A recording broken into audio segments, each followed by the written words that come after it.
Have you ever felt like no matter how much you meditate, journal, or go to therapy, you're still drowning the moment life hits hard, like you're doing everything they said would help, but inside there's this invisible storm that just won't stop?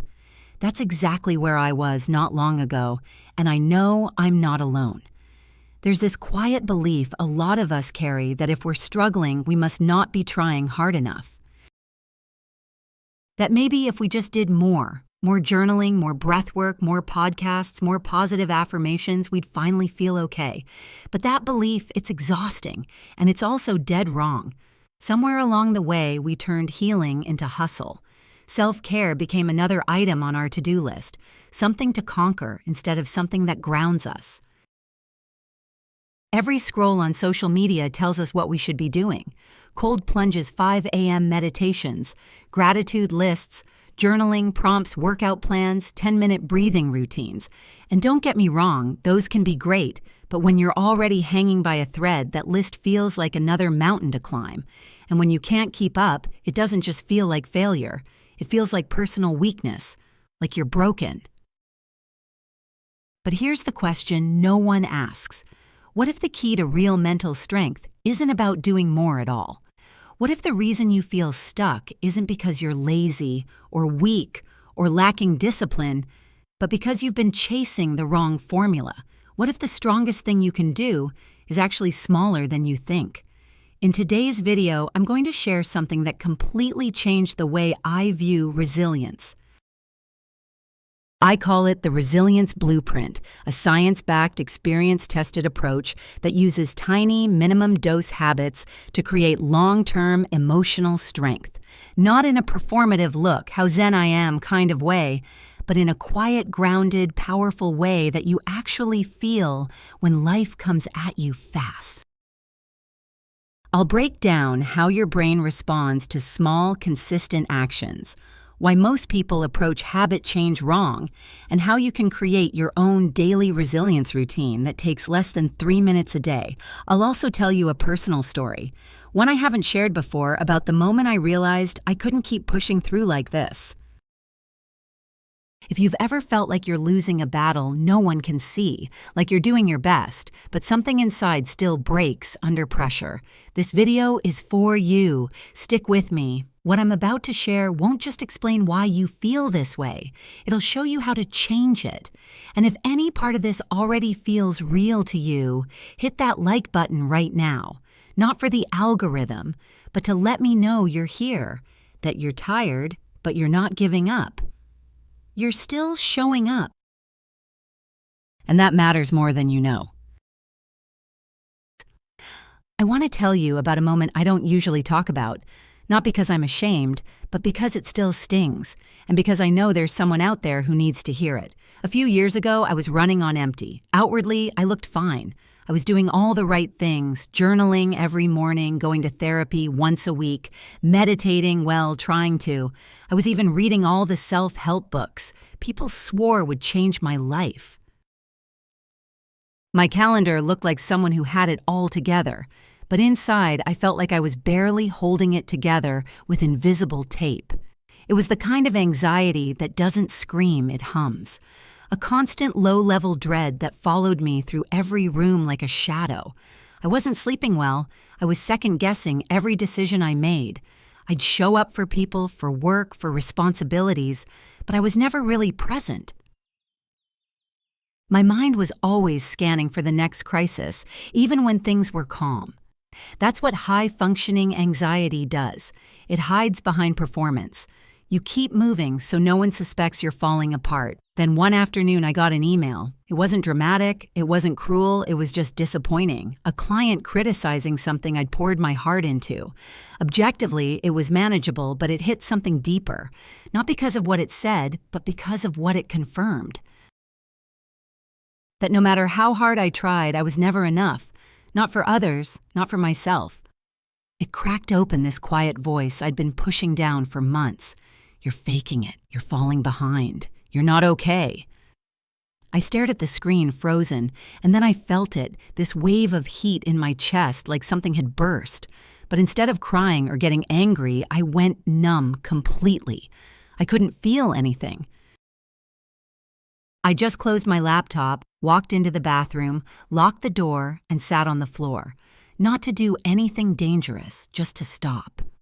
I remember thinking I don't want to be in charge anymore of my life, of my emotions, of anything. I just wanted someone to come in, take over, and tell me it was okay to fall apart. I sat there in silence for over an hour. I didn't even check the time. That day broke something open in me. I started questioning everything. Why do I always need to be the strong one? Why do I only feel worthy when I'm being productive? Why does every mistake feel like a collapse of my entire identity? I realized I wasn't just burnt out. I was stuck in a toxic cycle of over-functioning and perfectionism. I had built my self-worth on being dependable, calm, capable. But when I couldn't keep up that image anymore, I didn't know who I was without it. I'd spent so long trying to be okay that I'd forgotten how to be honest. Something had to change, but I didn't know how. I wasn't ready for some massive transformation. I didn't have the energy for a spiritual awakening or a new identity. But I knew this much: if I didn't start doing something differently, even something tiny, I was going to break in. A way I couldn't come back from. That scared me more than anything else. That's when I started looking for a different way, not one that required another checklist, another commitment, another layer of pressure. But something gentle, small, something that didn't require me to be better, just to be present. I didn't need a 10-step morning ritual. I needed one honest breath. I needed to say out loud, "I'm not okay," and not follow it with an apology. I needed to give myself permission to heal in micro moments. If you've been there, if you've sat on your bathroom floor wondering how it all got so heavy, comment below, even if it's just a me too. I promise someone needs to see that right now. Someone else who's convinced they're the only one breaking quietly. And maybe your words are the reason they stay, the reason they try again, the reason they realize they're not broken. They're just tired, and they're not alone. Let's talk about the brain, not in a textbook way, but in a human way. Because once I understood what was actually happening in my head during those dark, anxious, numb moments, something clicked, and it gave me hope. Real, grounded hope. Your brain isn't a fixed structure. It's not cement. It's more like clay, constantly shaping and reshaping based on what you experience and repeat.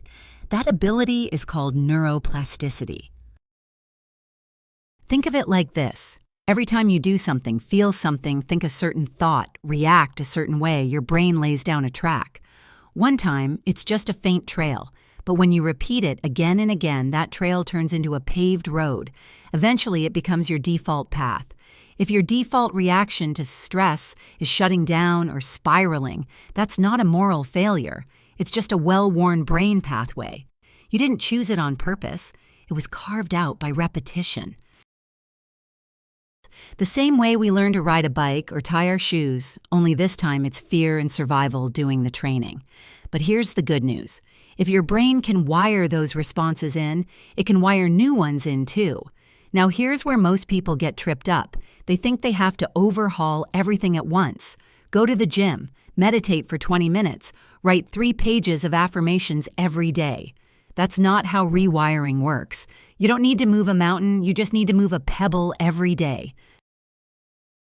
This is what's called the minimum effective dose.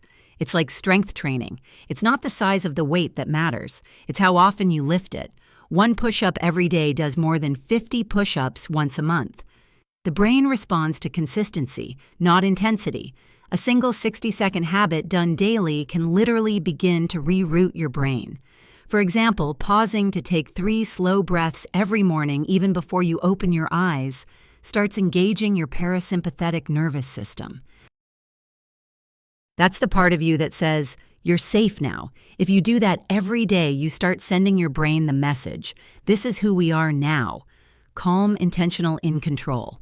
Let's break it down into timelines. Based on studies in neuroplasticity, here's what you can expect if you stay consistent. Week 1-2. You might start noticing small shifts. Maybe you're less reactive, or you bounce back from stress just a bit faster. Weeks 4-6. The habit feels easier. You don't have to think about it as much. It starts becoming automatic month 2, 3. This is where it gets powerful.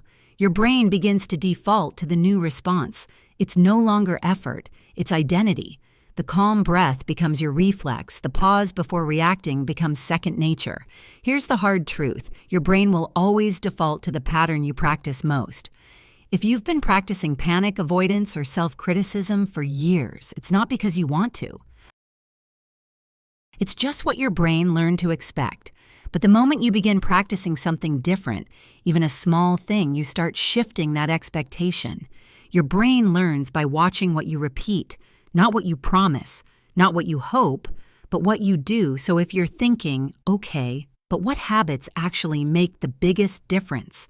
Stay with me. Because next, I'm going to walk you through 3 tiny habits that carry massive impact across your entire emotional life. These aren't gimmicks. They're brain-changing tools that work because they're simple and because they're repeatable, and I'll show you exactly how to use them. Not all habits are created equal. Some change how you feel for a few minutes, but others, tiny as they may seem, shift how your brain processes emotion, how your nervous system resets, how your identity forms.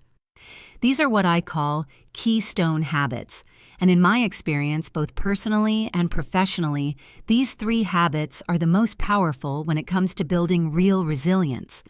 The first keystone habit is deceptively simple. It's called emotion labeling. Here's what it looks like when you feel a wave of emotion, whether it's anger, anxiety, sadness, or even numbness. You pause and say, I'm feeling tiok. That's it. No fixing, no judging, just naming. When I first tried this, I remember saying out loud, I'm scared right now, and something shifted. The chaos in my chest quieted just enough for me to breathe. What's happening in that moment is powerful. Neuroscience shows that labeling emotions activates the prefrontal cortex, the rational regulating part of your brain. At the same time, it calms the amygdala, which is responsible for your fight or flight response. So simply putting a name to what you're feeling helps bring your emotional brain into balance with your thinking brain. It's not just mindfulness, it's neuroregulation. But here's the thing. Most of us were never taught to do this. Many of us grew up in families, cultures, or systems that trained us to suppress what we feel. We were taught that crying is weakness, anger is dangerous, or anxiety is just something you push through. So instead of emotional awareness, we learned emotional avoidance.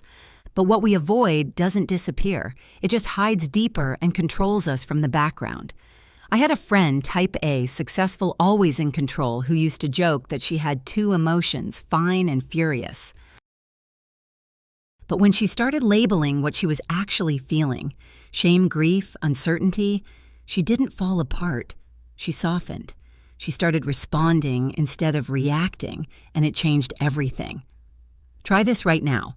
Pause the video and name your emotion. No explanation, just one word, then comment it below.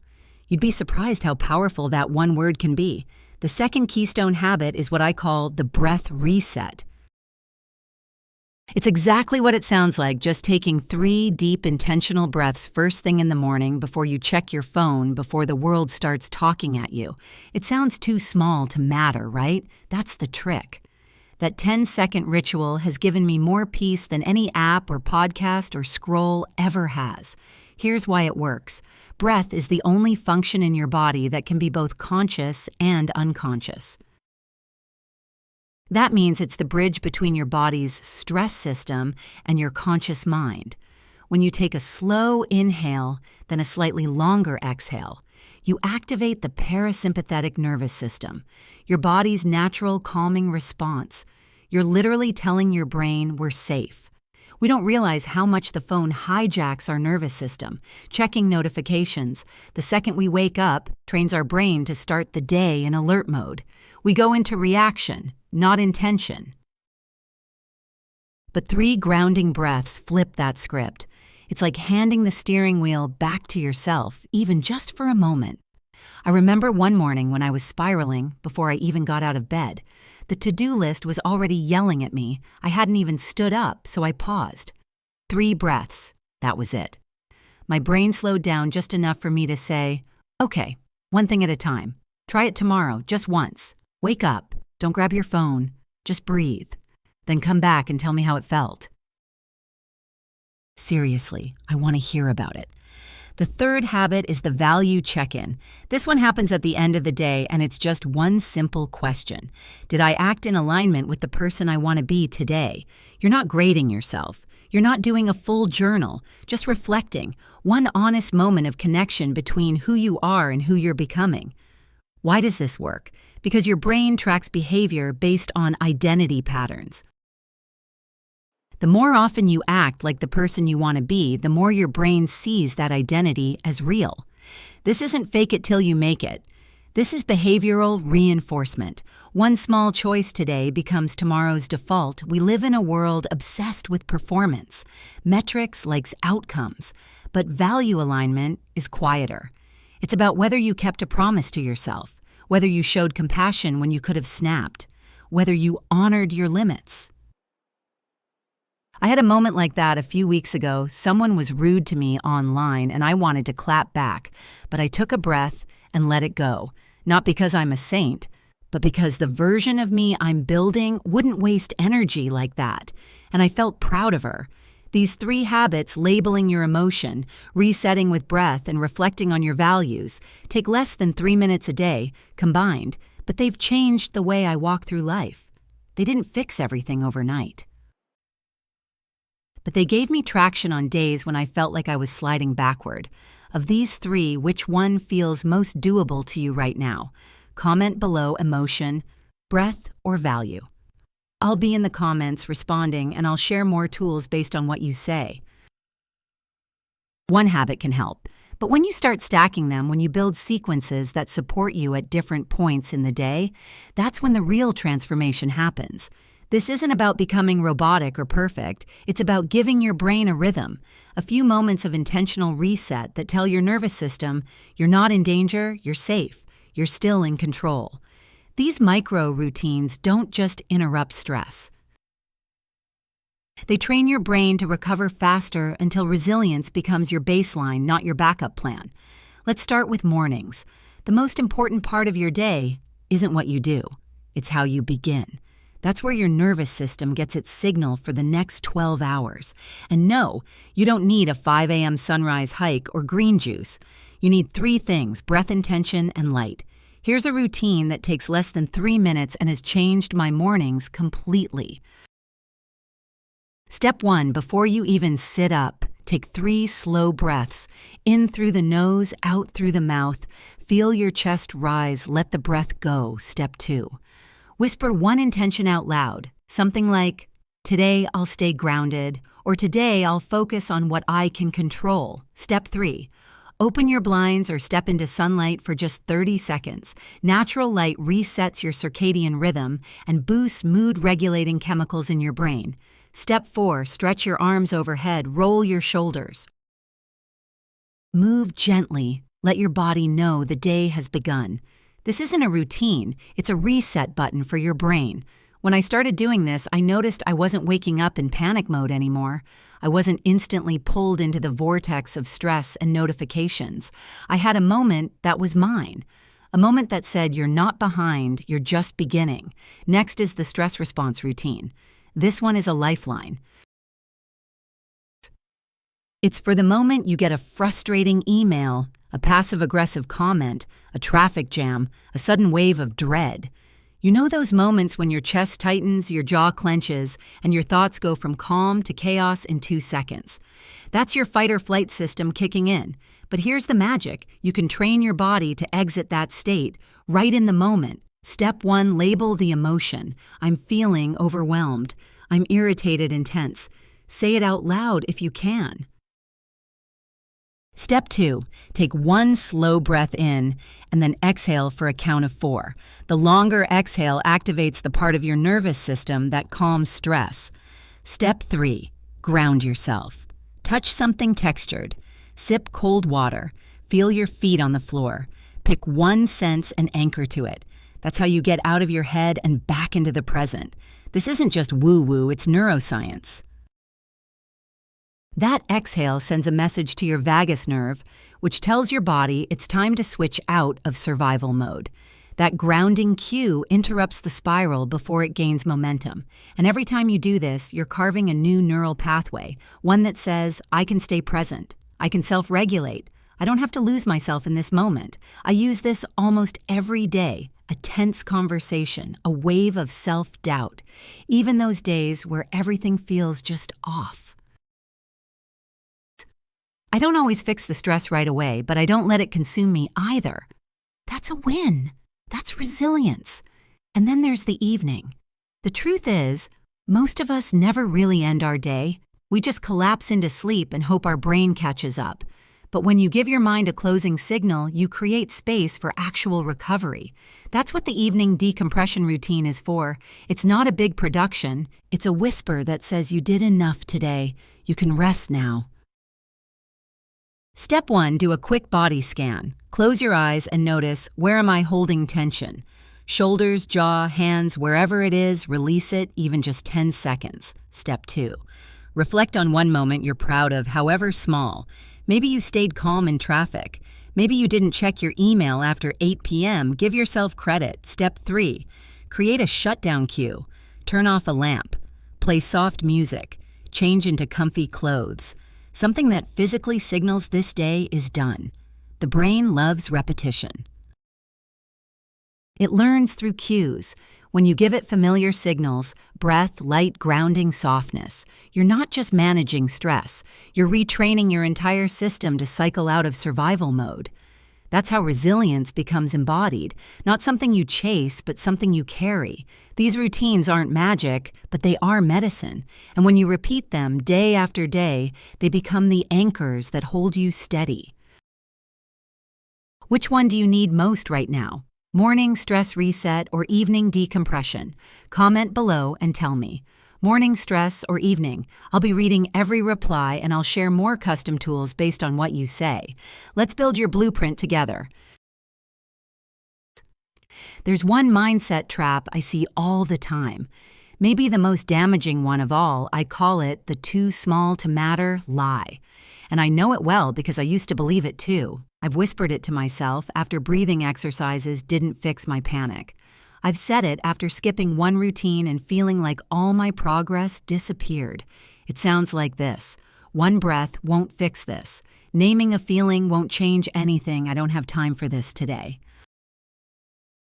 This won't matter in the long run, and sometimes even darker. Nothing will help anyway. These thoughts creep in when we're tired, overwhelmed, or discouraged. They sound practical, logical even, but underneath they're carrying something else. Defeat, the belief that unless something changes, it changes nothing. Psychologists call this all-or-nothing thinking. It's one of the most common cognitive distortions that leads to burnout and paralysis. The belief that progress must be massive or it's meaningless, that if you can't do it perfectly, you shouldn't do it at all. But real healing doesn't look like that. It's not dramatic, it's not loud, it's small. Shifts done consistently that start rewiring your brain from survival into safety. Let me offer you a better metaphor. You're not building a wall, you're laying one brick today. One deep breath doesn't heal your trauma, but it signals to your body you're safe right now. Naming your emotion doesn't erase the chaos, but it teaches your brain that your feelings are valid. One nightly check-in doesn't transform your self-worth overnight, but it becomes a mirror.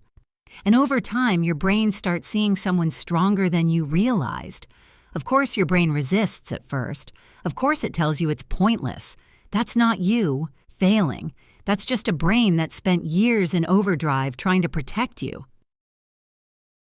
But if you keep showing up anyway, even with one small habit a day, that brain starts to adapt, it starts to trust, and that's when the healing gets real. So if your inner critic is whispering right now, this won't work, I want you to speak back out loud in the comments, wherever you are. Say, I'm showing up anyway, because healing isn't about believing every day. It's about showing up even when you don't. And today you did. And that's not small. That's powerful. You might be wondering, if these habits are so powerful, so simple, why doesn't everyone talk about them? Why don't we hear this more often? The answer is uncomfortable, but honest simplicity doesn't sell. Not in a world addicted to extremes. The self-improvement industry thrives on overwhelm. It's a business model built on your burnout.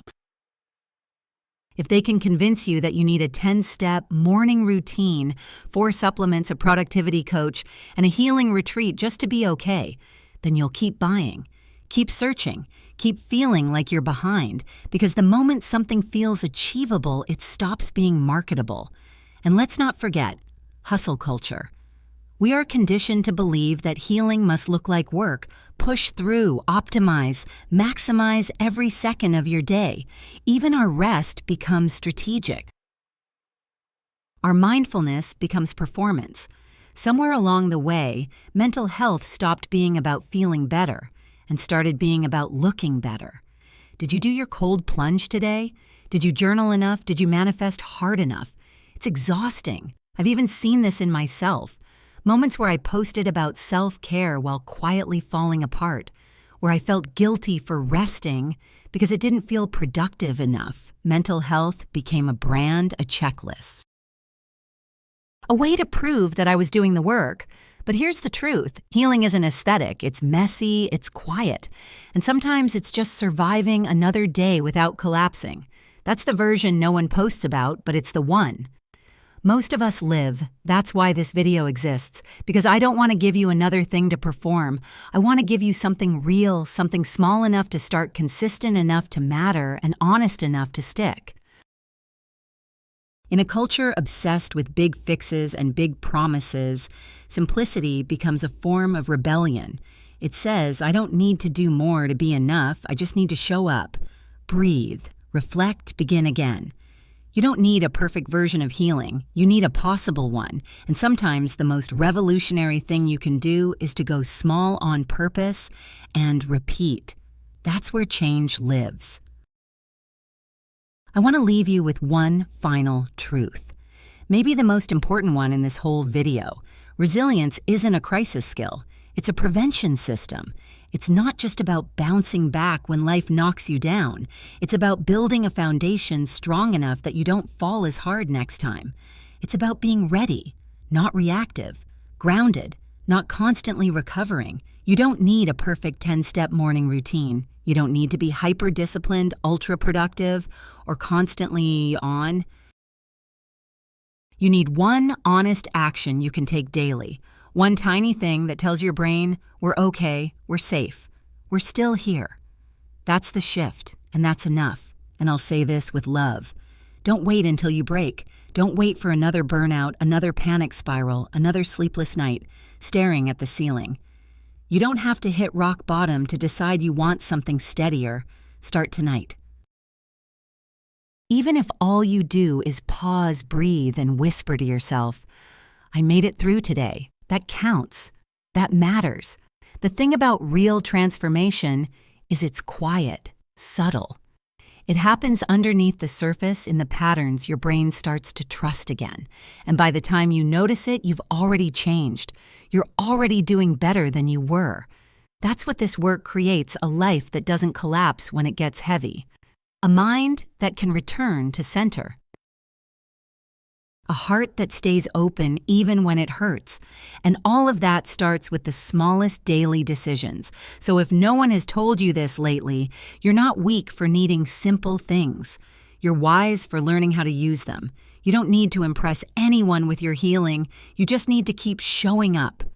Gently, daily, in your own rhythm. If this video made you feel seen, like it put words to something you've been holding, quietly hit that like button. Not for vanity, but so others know they're not the only ones feeling this way. If you want more mental health content that's real, not performance, not perfection, subscribe. This is a space where we talk about the process, not the highlight reel. And finally, comment below with your tiny habit, starting tonight. One breath, one reflection, one moment of grounding. Whatever it is, I want to hear it. Let's do this together. Let's build your blueprint.